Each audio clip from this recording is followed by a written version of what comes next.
Good afternoon, everyone. In the previous class, we had completed the topic of redemption of debentures. Anyone having any doubt in that? No, sir. Good. So now we start with the next chapter, that is financial statements of a company. ठीक है? Company की balance sheet थोड़ी सी तो हम discuss कर चुके हैं already shares और डिवेंचर्स के चैप्टर में, पर अब डिटेल में हम बैलेंस शीट और स्टेटमेंट ऑफ प्रॉफिट लॉस दोनों को और दोनों में क्या क्या कंपोनेंट्स होते हैं उनको डिस्कस करेंगे. ठीक है? As per section 2 within brackets 40 a set of financial statements include. Company के फाइनेंशियल स्टेटमेंट्स में क्या क्या आता है? Statement of profit and loss, जिसे हम इनकम स्टेटमेंट भी कहते हैं.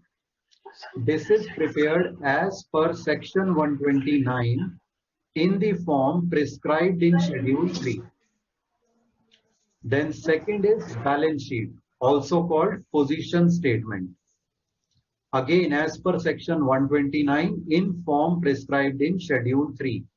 कंपनीज के केस में प्रॉपर फॉर्मेट स्पेसिफाइड है बैलेंस शीट का भी, स्टेटमेंट ऑफ प्रॉफिट लॉस का भी.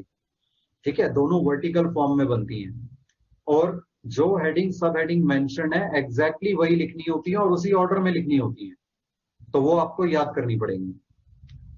Third thing is notes to accounts. जो डिटेल्स होती हैं किसी भी हेडिंग सब हेडिंग की, वो आती है नोट्स टू अकाउंट्स में. And fourth thing included in the financial statements is cash flow statement. ये हम लास्ट चैप्टर है हमारे सिलेबस का, ये बाद में करेंगे. बुक में से आपने अब क्या क्या पढ़ना है इस चैप्टर से related? Characteristics, nature, objectives, uses, importance and limitations of financial statements. ठीक है? ये जनरली वही सब चीजें हैं जो हम क्लास 11th में भी पढ़ चुके हैं. अकाउंटेंसी की nature, objectives, uses, importance, limitations. ठीक है? But do read them once again. Easily read करके समझ में आ जाएंगे आपको. फिर भी अगर कहीं कोई डाउट रहता है, mark it and ask me either in the WhatsApp group और in the next class. Clear? Yes, sir. Yes, sir. Every company has to publish an annual report. As the name suggests, annual report, so it is published every year. उस annual report में उन्होंने क्या क्या contents देने होते हैं? First is report by the board of directors on the performance of the company. Then there is auditors report. Auditor कौन होते हैं? जो चेक करते हैं, जो अकाउंट्स को चेक करते हैं. यस, कंपनी ने जो अकाउंट्स कंपनी के अकाउंटेंट्स ने बनाए हैं वो चेक करवाने होते हैं एक्सटर्नल चार्टर्ड अकाउंटेंट से. एक्सटर्नल मतलब जो कि कंपनी के एम्प्लॉयज ना हो. ठीक है? उनसे चेक करवाने होते हैं और सर्टिफिकेट लेना होता है कि अकाउंट्स ठीक बने हुए हैं, कहीं कोई गड़बड़ नहीं है. तो वो रिपोर्ट होती है ऑडिटर्स की report. Auditors report to the share holders. क्यों जरूरी है ये? क्योंकि कंपनी में शेयर होल्डर्स तो लाखों हो सकते हैं, करोड़ों हो सकते हैं, लेकिन कंपनी को मैनेज कौन करते हैं? कुछ गिने चुने बोर्ड ऑफ डायरेक्टर्स. तो कहीं वो बोर्ड ऑफ डायरेक्टर्स कुछ मैनिपुलेशंस ना कर रहे हो, कुछ गलत ना कर रहे हो, ये शेयर होल्डर्स को पता चलेगा ऑडिटर्स की रिपोर्ट से. So auditors report to shareholders expressing their opinion as per section 143 whether the company has followed applicable laws and accounting standards or not, and whether the financial statements are true and fair or not. And third content of annual reports is financial statements, जो अभी हमने discuss की. Statement of profit loss, balance sheet, notes to accounts and cash flow statement. यहां तक clear? yes, sir. Yes, sir. Yes, sir. As per schedule 3 share capital की तो सब headings हम डिस्कस कर चुके हैं ऑलरेडी. कौन कौन सी होती हैं नोट्स टू अकाउंट्स में जो दिखाई जाती हैं? Authorized capital, issued capital, subscribed capital. Very good. और सब्सक्राइब को फर्दर डिवाइड करते हैं 3 चीजों में.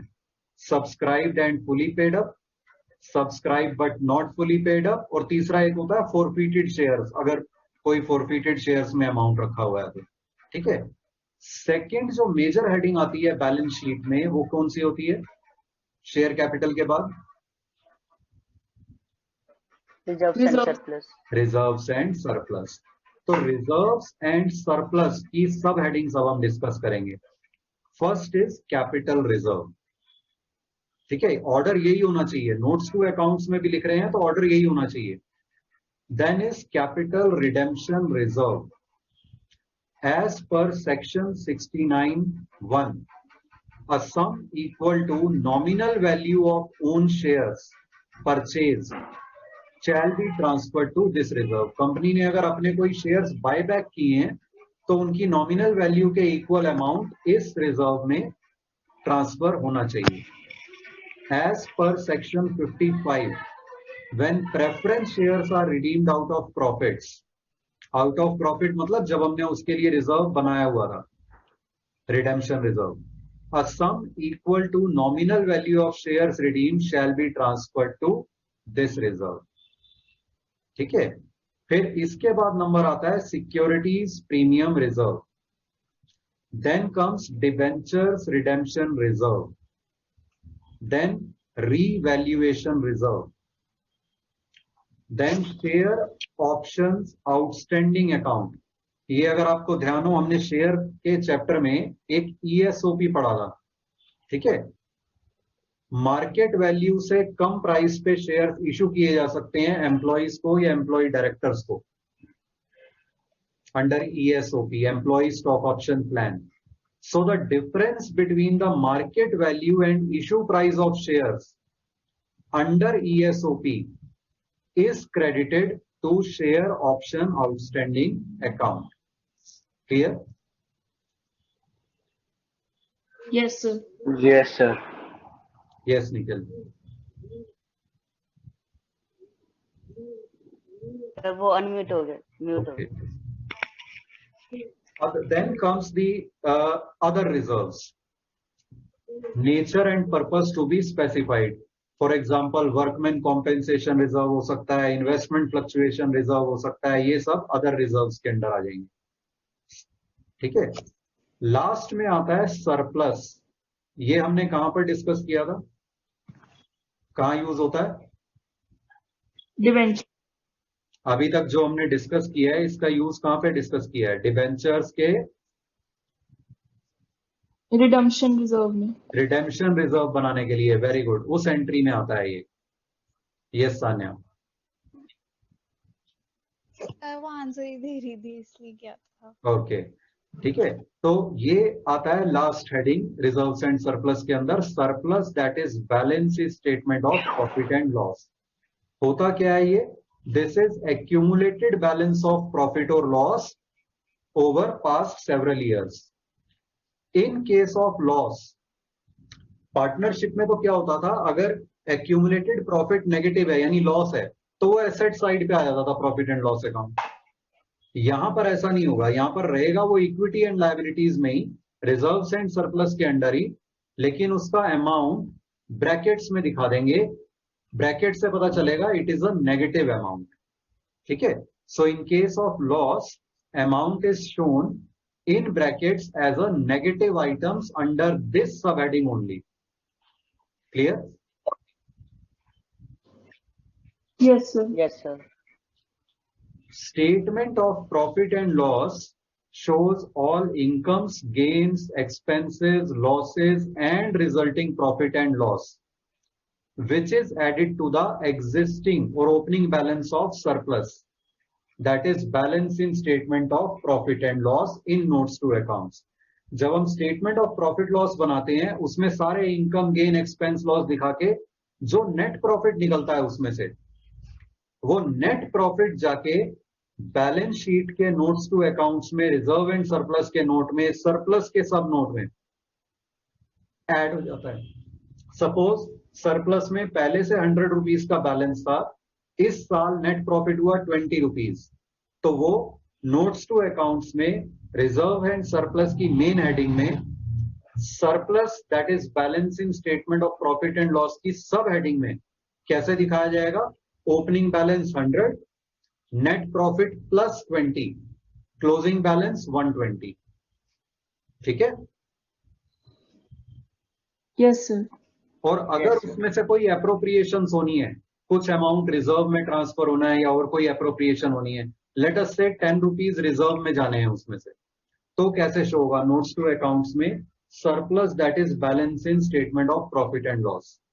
पहले लिखा जाएगा ओपनिंग बैलेंस हाउ मच, अभी जो एग्जांपल लिया 100. 100.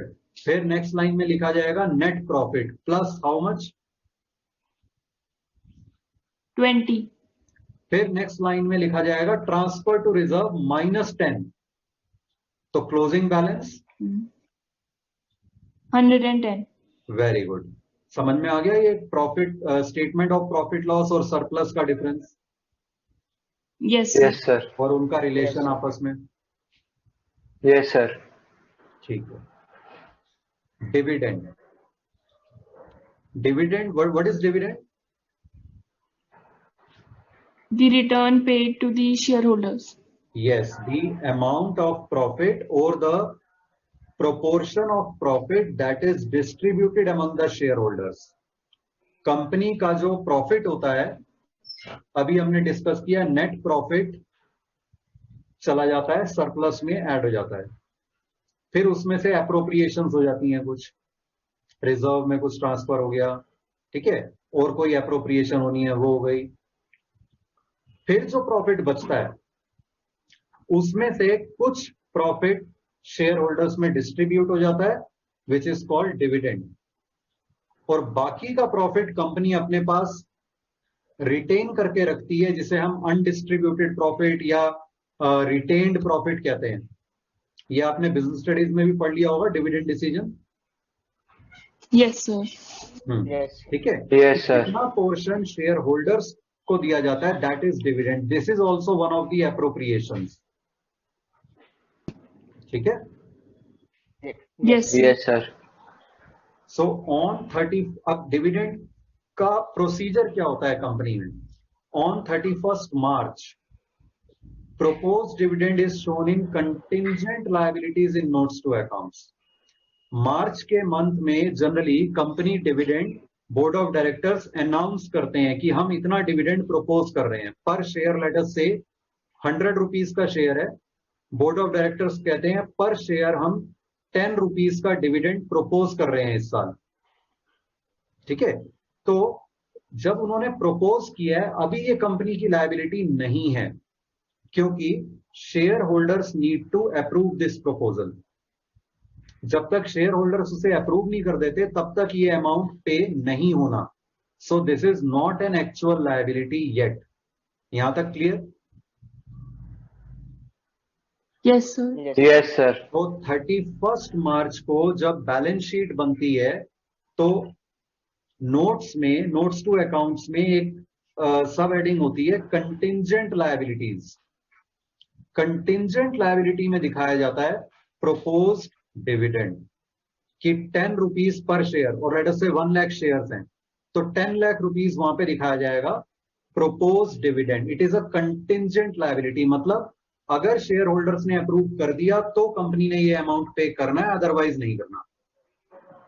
यहां तक clear? Yes, sir. Yes. Yes, sir.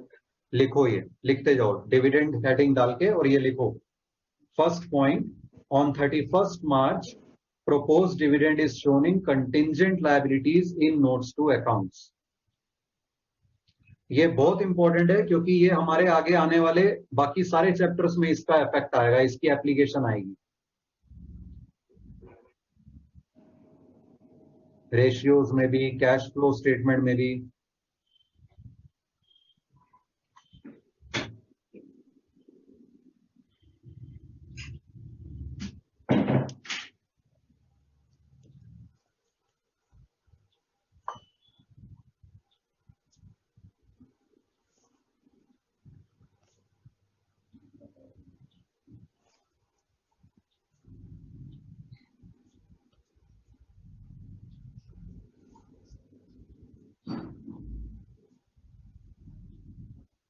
लिख लिया? Yes. Yes, sir. Yes. Second point, after few days in annual general meeting, same or different amount of dividend is approved and declared. हर साल company की एक annual general meeting होती है जिसमें all share holders are invited. All of them do not come for the meeting. जितने भी आते हैं वो फिर मिलकर, जितने मीटिंग में प्रेजेंट होते हैं शेयर होल्डर्स, वो मिलकर कुछ इंपॉर्टेंट डिसीजंस कंपनी के अप्रूव करते हैं या रिजेक्ट करते हैं या मॉडिफाई करते हैं उस मीटिंग में. ठीक है, जिनमें से एक डिसीजन ये प्रोपोज डिविडेंड वाला होता है. तो उनके सामने ये प्रपोजल रखा जाता है. This meeting generally happens in the next financial year. 31 मार्च 2020 को जो प्रपोज डिविडेंड कंटिंजेंट लायबिलिटी में दिखाया गया, 1920 के ईयर के प्रॉफिट्स में से जितना पोर्शन बोर्ड ऑफ डायरेक्टर्स ने प्रपोज किया कि हम डिविडेंड देंगे, ठीक है, तो वो 2021 का ईयर जब शुरू हो जाता है अप्रैल से, मई जून में कभी जाकर ये मीटिंग होती है, एनुअल जनरल मीटिंग, उसमें शेयर होल्डर्स इसे अप्रूव या रिजेक्ट या मॉडिफाई करते हैं. अगर उन्होंने रिजेक्ट कर दिया तो डिविडेंड पे नहीं होगा. अगर उन्होंने अमाउंट चेंज कर दिया तो चेंज वाला अमाउंट अप्रूव होगा, पे होगा डिविडेंड. अगर एज इट इज उन्होंने अप्रूव कर दिया, जो कि जनरली होता है, तो फिर ये अब अप्रूव होने के बाद कंपनी की लायबिलिटी बन जाएगी कि अब कंपनी ने ये डिविडेंड पे करना है. Is it clear? Yes, sir. Yes, So, sir. same or different amount of dividend is approved and declared. जैसे ही ये अप्रूव और डिक्लेयर हो जाता है मीटिंग में, इमीडिएटली अब सरप्लस में से अमाउंट निकाला जाता है पेमेंट के लिए. कहां से निकाला जाता है? Surplus. Surplus में से. सरप्लस में से, क्योंकि मैंने आपको बताया डिविडेंड भी एक एप्रोप्रिएशन है. एप्रोप्रिएशन सारी सरप्लस में से होती है. ठीक है, हमने डिबेंचर रिडेम्पशन रिजर्व वाली जो एंट्री की थी वो भी एक एप्रोप्रिएशन है, इसलिए वो भी सरप्लस से होती है. एंट्री लिखो, ये लिखते जाओ साथ साथ सारा. Surplus that is balance in statement of profit and loss debit to dividend payable account. अब ये डिविडेंड एक्चुअल लायबिलिटी बन गया, पे करना है, तो इसलिए to dividend payable account. Dividend payable किस तरह की लायबिलिटी है? Current liability. Current liability. Within a year pay करना. यस, क्योंकि कुछ ही दिन में डिक्लेयर होने के बाद कुछ ही दिन में ये पे होना होता है. So it is a current liability.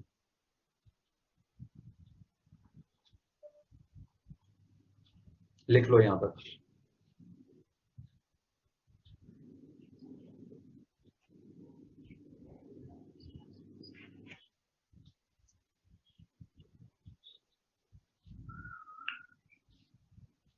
Yes, sir.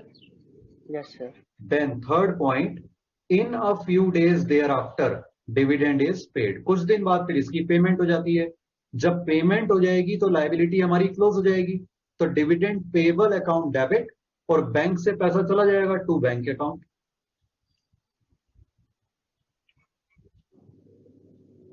लिख लो यहां तक.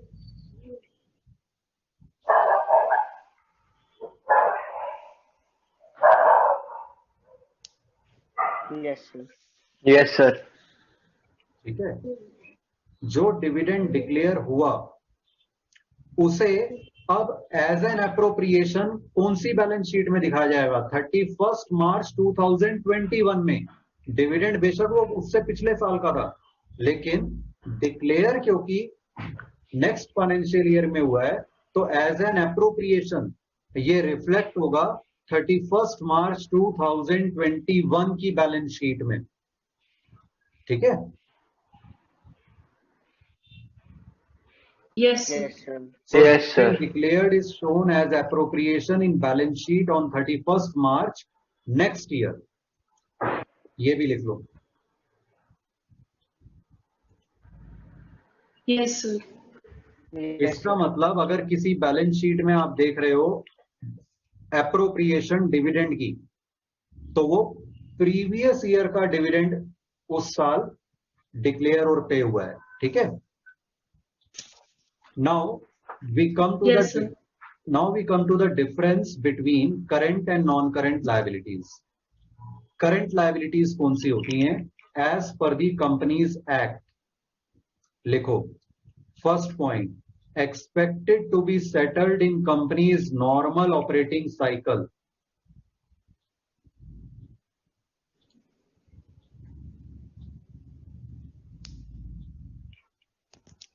अगर आप क्वेश्चन में आपसे पूछा जाए as per companies act what are current liabilities, तो ये पूरा आपको लिखना पड़ेगा, चारों पॉइंट्स। या वैसे भी पूछा जाता है व्हाट आर करंट लायबिलिटीज, तो ये चारों पॉइंट्स लिखने होंगे इसके अंदर। Yes, sir. और Yes, sir. second, due to be settled within 12 months after the reporting date.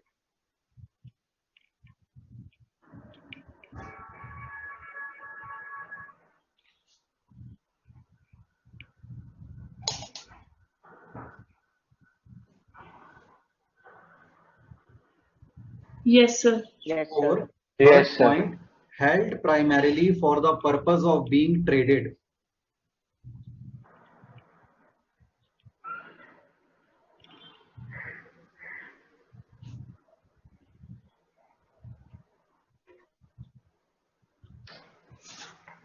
Yes, sir. Or Yes, sir. fourth point, those where there is no unconditional right to defer settlement for at least 12 months after the reporting date. Reporting date मतलब balance sheet date, मतलब 31st March.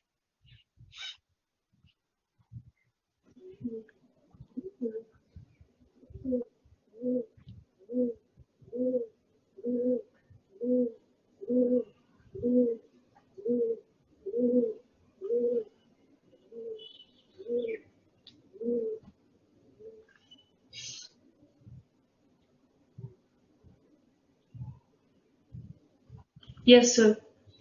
Okay. In short, we can say current liabilities are payable within 1 year or one operating cycle, whichever is longer. ठीक है, अगर देखा जाए तो ये third और फोर्थ पॉइंट फर्स्ट दो में ही कवर हो जाते हैं, लेकिन क्योंकि एक्ट में अलग से दे रखे हैं तो आपको चारों लिखने होंगे। All other liabilities are non current liabilities. इन चार के अलावा all other liabilities are non current liabilities.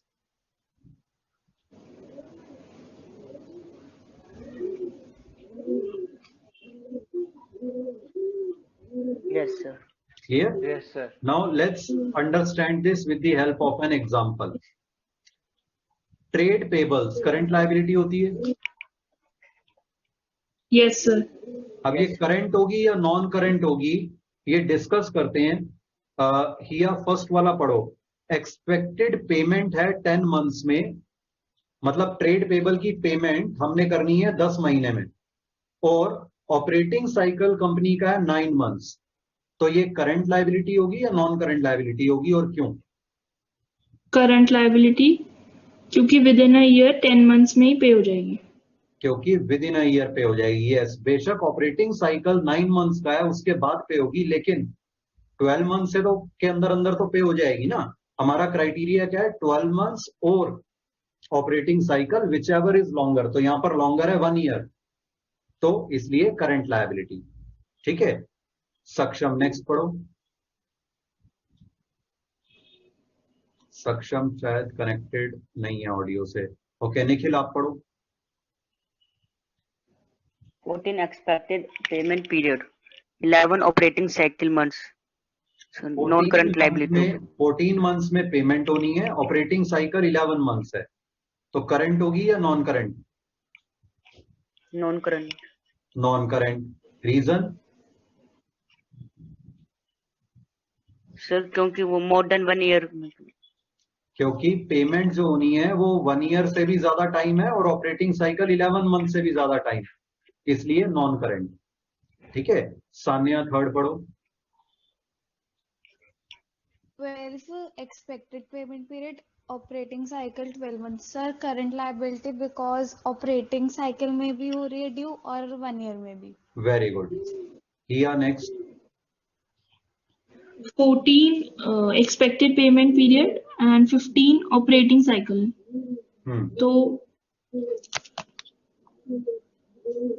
Current liability क्योंकि ऑपरेटिंग साइकिल लॉन्गर है उसमें पे हो जाएगी. यस, क्योंकि 1 ईयर के तो बाद में पे होनी है, 1 ईयर से ज्यादा टाइम में पे होनी है, लेकिन ऑपरेटिंग साइकिल ही 15 महीने का है और 14 मंथ्स में पे हो जानी है, तो operating within operating cycle है, so current liability.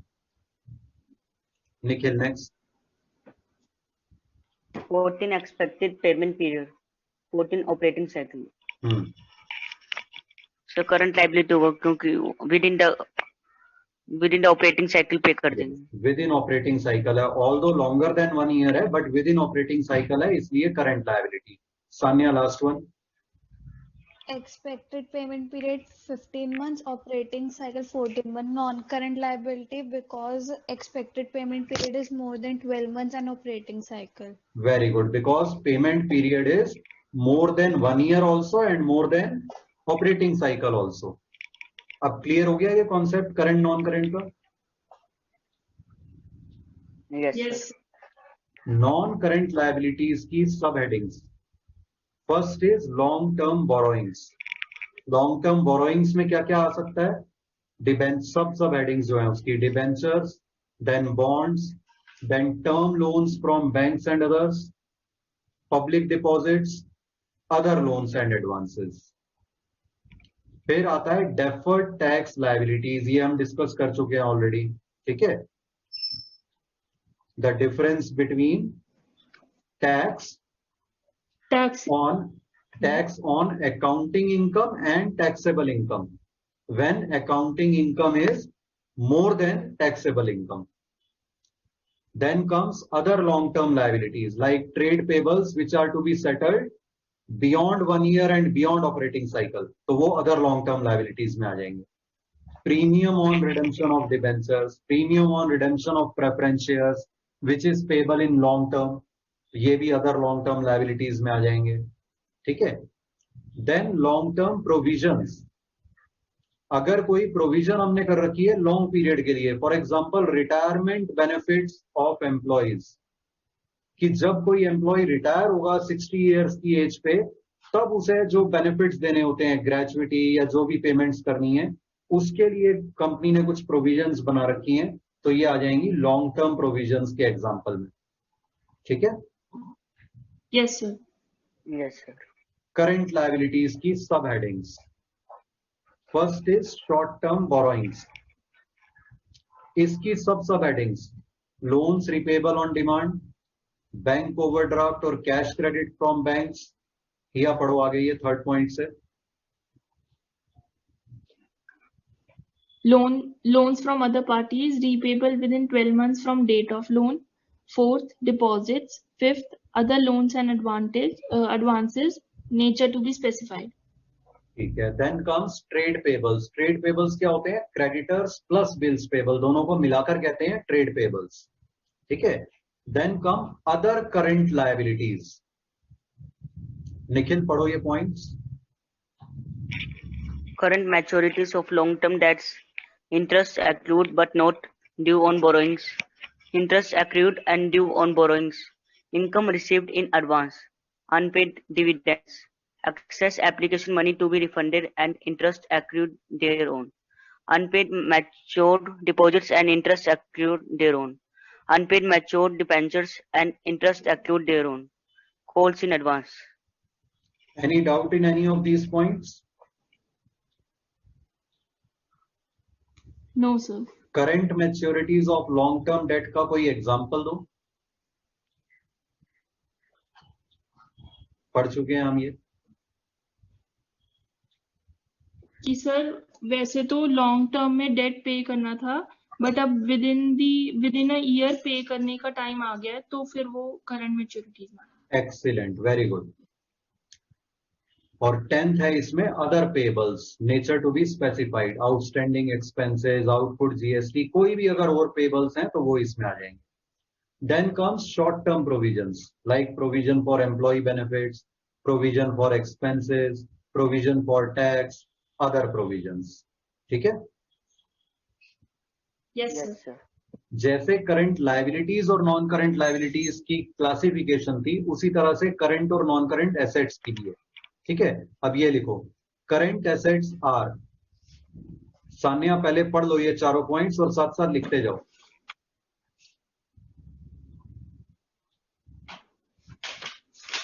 Expected to be realized or intended for sale in company's normal operating cycle, or expected to be realized within 12 months after the reporting date, or held primarily for the purpose of being traded, or cash and cash equivalents unless they are restricted from being exchanged or used for at least 12 months after the reporting date.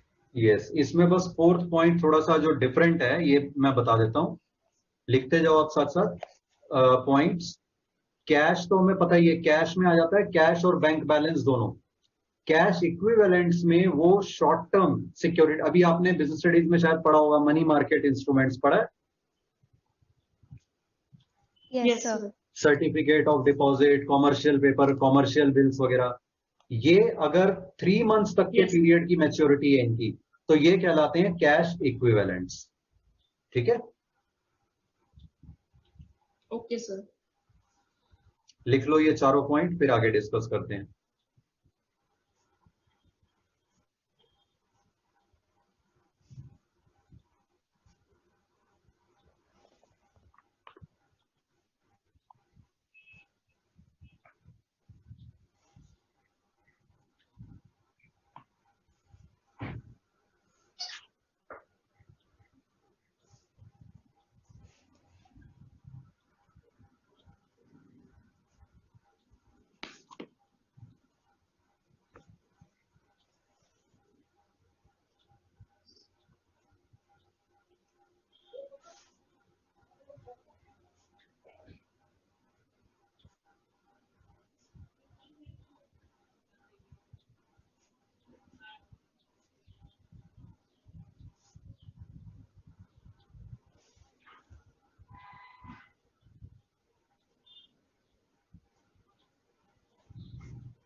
Written?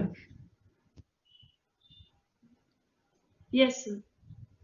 So in short, we can say current assets are realizable within 1 year or one operating cycle, whichever is longer. And all other assets are non-current assets. We'll stop over here for today. Any doubt, anyone? No, sir. Okay. Sir जो project है उसमें एक analysis